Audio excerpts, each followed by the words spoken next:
அகில ஊடக சொந்தங்களுக்கு வணக்கம். நீங்கள் இணைந்திருப்பது அகிலத்தின் பிரதான செய்திகளுடன். விரிவான செய்திகளை பார்ப்பதற்கு முன்பாக தலைப்புச் செய்திகள். வாகன இறக்குமதி தொடர்பில் ஜனாதிபதி வெளியிட்ட மகிழ்ச்சி செய்தி. போராட்டத்தில் குதிக்கவுள்ள அரச மருத்துவ அதிகாரிகள் சங்கம்.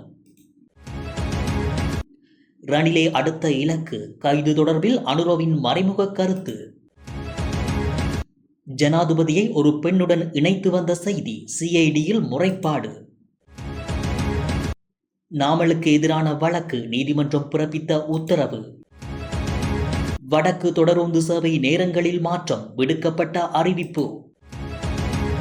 ஏனையின் வீதியில் வாகன விபத்து, 6 பேர் வைத்தியசாலையில். ஜனாதிபதி அனுர மற்றும் தமிழ் எம்பிக்கள் அவசர சந்திப்பு. மகரகம துப்பாக்கி சூடு, காயமடைந்த இராணுவ சிப்பாக்கி, ஏற்கனவே கொலை மிரட்டல் விடுக்கப்பட்டதா? தொடர்பான விரிவான செய்திகள். வாகன இறக்குமதி நிறுத்தப்படும் என கூறும் செய்தி முற்றிலும் பிழையானது என்று ஜனாதிபதி அனுரகுமார திசாநாயக்க தெரிவித்துள்ளார். தற்போது நாடாளுமன்றில் உரையாற்றி வரும் அவர் வாகன இறக்குமதி ஒருபோதும் நிறுத்தப்படாது என உறுதியளித்துள்ளார். மேலும் அவர் நாடாளுமன்றில் வாகன இறக்குமதிக்கு எதிராக தெரிவிக்கப்படும் கருத்துகள் முற்றிலும் தவறானவை, மக்களை குழப்பும் கருத்துக்களே அவை. இவற்றை கண்டு மக்கள் அச்சம் கொள்ள தேவையில்லை. இன்றே சென்று வாகனங்களை மக்கள் கொள்வனவு செய்யுங்கள். இந்த ஆண்டு உங்களால் வாகனம் ஒன்றை வாங்க முடியாவிட்டால் அடுத்த ஆண்டு ஒன்றை வாங்கலாம், எதுவும் மாறாது. அது மாத்திரமன்றி இறக்குமதி செய்யப்படும் வாகனங்களுக்கு வரி உயர்வுகள் எதுவும் திட்டமிடப்படவில்லை என குறிப்பிட்டுள்ளார். மருத்துவ சேவை மற்றும் துறையில் உள்ள பல்வேறு பிரச்சினைகளை சுட்டிக்காட்டி அரச மருத்துவ அதிகாரிகள் சங்கம் எதிர்காலத்தில் தொழிற்சங்க நடவடிக்கைகளை மேற்கொள்ள வேண்டிய நிலை உருவாகும் என தெரிவித்துள்ளது. தற்போதைய நெருக்கடியான சூழ்நிலை காரணமாக ஏராளமான கிராமப்புற மற்றும் மாவட்ட வைத்தியசாலைகள் மூடப்படும் அபாயத்தை எதிர்கொண்டுள்ளதாகவும் பொதுமக்களுக்கு தேவையான அத்தியாவசிய சுகாதார சேவைகளை வழங்குவது சவாலாக மாறியுள்ளதாக அரச மருத்துவ அதிகாரிகள் சங்கம் தெரிவித்துள்ளது. இதனால் மருத்துவ சேவை மற்றும் துறையில் உள்ள பல்வேறு பிரச்சினைகளை சுட்டிக்காட்டியுள்ள அரச மருத்துவ அதிகாரிகள் சங்கம் இந்த பிரச்சினைக்கு தீர்வு காணப்படாவிட்டால் எதிர்காலத்தில் தொழிற்சங்க நடவடிக்கைகளை மேற்கொள்ள வேண்டிய நிலை உருவாகும் என தெரிவித்துள்ளது. வைத்தியர்கள் மற்றும் தொழிற்சங்கங்கள் எதிர்ப்பு தெரிவித்து வரும் நிலையில் சமீபத்தில் அரசு மருத்துவ அதிகாரிகள் சங்கம் நாடளாவிய ரீதியாக வேலை நிறுத்தத்தை தொடங்க திட்டமிட்டிருந்ததாகவும் அந்த அறிக்கையில் தெரிவிக்கப்பட்டுள்ளது. இந்த வேலை நிறுத்தம் எதிர்வரும் திங்கட்கிழமை காலை 8 மணிக்கு ஆரம்பமாகும் என்றும் அவசர சிகிச்சை சேவைகளை முன்னெடுத்துச் செல்ல திட்டமிடப்பட்டுள்ளதாகவும் தெரிவிக்கப்பட்டுள்ளது. அதே நேரத்தில் நாளாந்த வைத்தியசாலை நடவடிக்கைகள் பாதிக்கப்படும் என்றும் இதுபோன்ற சூழ்நிலைகளில் பொதுமக்களுக்கு ஏற்படும் பாதிப்பானது ஒரு சட்டவிரோத செயல்முறையின் நேரடி விளைவாகும் என்றும் அரசு மருத்துவ அதிகாரிகள் சங்கம் மேலும் சுட்டிக்காட்டியுள்ளது. எனவே சம்பந்தப்பட்ட அமைச்சர் உடனடியாக நடவடிக்கை எடுக்கவில்லை என்றால் மருத்துவ தொழிற்சங்கங்கள் கடுமையான நடவடிக்கைகளை எடுக்க தயாராக உள்ளதாகவும் எச்சரிக்கை விடுக்கப்பட்டுள்ளது. நாடு முழுவதும் சமமான தரமான சுகாதார சேவைகள் இல்லாததால் வைத்தியர்களை நியமிப்பதில் பெரும் சிக்கல் எழுந்துள்ளன. முன்னாள் ஜனாதிபதி ரணில் விக்ரமசிங்க கைது செய்யப்படுவது தொடர்பில் ஜனாதிபதி அனுரகுமார திசாநாயக்க மறைமுக கருத்து தெரிவித்துள்ளார். விரைவில் கைது செய்யப்பட போகும் ஒரு அரசியல்வாதியின் பிரத்யேக செயலாளரை விசாரணை செய்துள்ளோம் என்றும் அவரின் ஆலோசகரை நிதி மோசடி பிரிவுக்கு அழைத்து வாக்குமூலம் பெற்றுள்ளோம் என்றும் கூறியுள்ளார். அடுத்து யாரை விசாரணை செய்ய உள்ளோம் என்பது தொடர்பில் அவர் மறைமுகமாக இந்த கருத்தை வெளிப்படுத்தியுள்ளார். கடந்த 4ஆம் தேதி முன்னாள் ஜனாதிபதி ரணில் விக்ரமசிங்கவின் பிரத்யேக செயலாளரான சாண்ட்ரா பெரேரா குற்றப்புலனாய்வு பிரிவுக்கு அழைக்கப்பட்டிருந்தார்.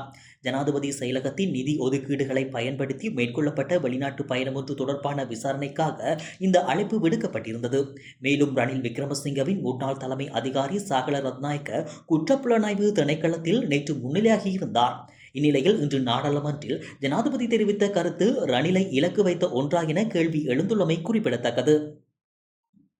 ஜனாதிபதி அனுரகுமார திசாநாயக்கவை ஒரு பெண்ணுடன் தொடர்புபடுத்தி சமூக ஊடகங்களில் பரப்பப்படும் செய்தி தொடர்பில் குற்றப்புலனாய்வு திணைக்களத்திடம் முறைப்பாடு பதிவு செய்யப்பட்டுள்ளது. சட்டத்தரணி அகலங்க உக்வத்தே ஜனாதிபதியின் அறிவுறுத்தலின் பிரகாரம் குறித்த முறைப்பாட்டை தெரிவித்துள்ளார். குறித்த பதிவு ஜனாதிபதியின் நட்பெயருக்கு களங்கம் விளைவிக்கக்கூடிய உள்ளடக்கத்தை கொண்டிருப்பதாகவும் அவர் கூறியுள்ளார். அத்துடன் குறித்த பதிவுகளை இட்ட முகப்புத்தக கணக்குகளின் உரிமையாளர்கள் மீது விசாரணை நடத்தப்பட வேண்டும் என அவர் குறிப்பிட்டுள்ளார்.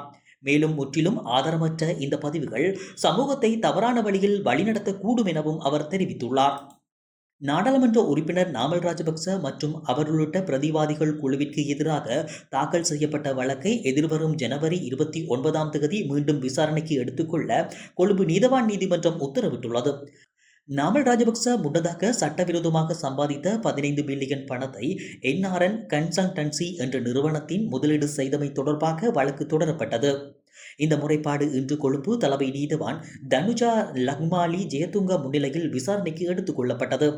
அதன்போது நாமல் ராஜபக்சவும் சந்தேக நபர்களும் நீதிமன்றத்தில் முன்னிலையான நிலையில் இந்த விசாரணை தொடர்பாக சட்டமா அதிபரிடமிருந்து இன்னும் அறிவுறுத்தல்கள் கிடைக்கவில்லை என்று குற்றப்புலனாய்வு திணைக்களம் நீதிமன்றத்திற்கு தெரிவித்துள்ளது.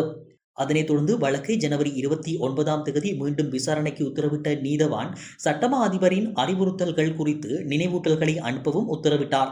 கடந்த நல்லாட்சி அரசாங்கத்தின் போது நாமல் ராஜபக்ச உட்பட 4 பிரதிவாதிகளுக்கு எதிராக பண மோசடி தடுப்பு சட்டத்தின் கீழ் நீதிமன்றத்தில் இந்த வழக்கு தாக்கல் செய்யப்பட்டது. பொதுமக்களின் வேண்டுகோளை தொடர்ந்து வடக்கு தொடருந்து பாதையில் இயங்கும் தொடருந்துகளின் நேரங்கள் மாற்றம் செய்யப்பட்டுள்ளதாக இலங்கை தொடருந்து திணைக்களம் அறிவித்துள்ளது. இதன்படி இந்த மாற்றங்கள் இன்று முதல் தினசரி நடைமுறையில் இருக்கும் என தெரிவிக்கப்பட்டுள்ளது.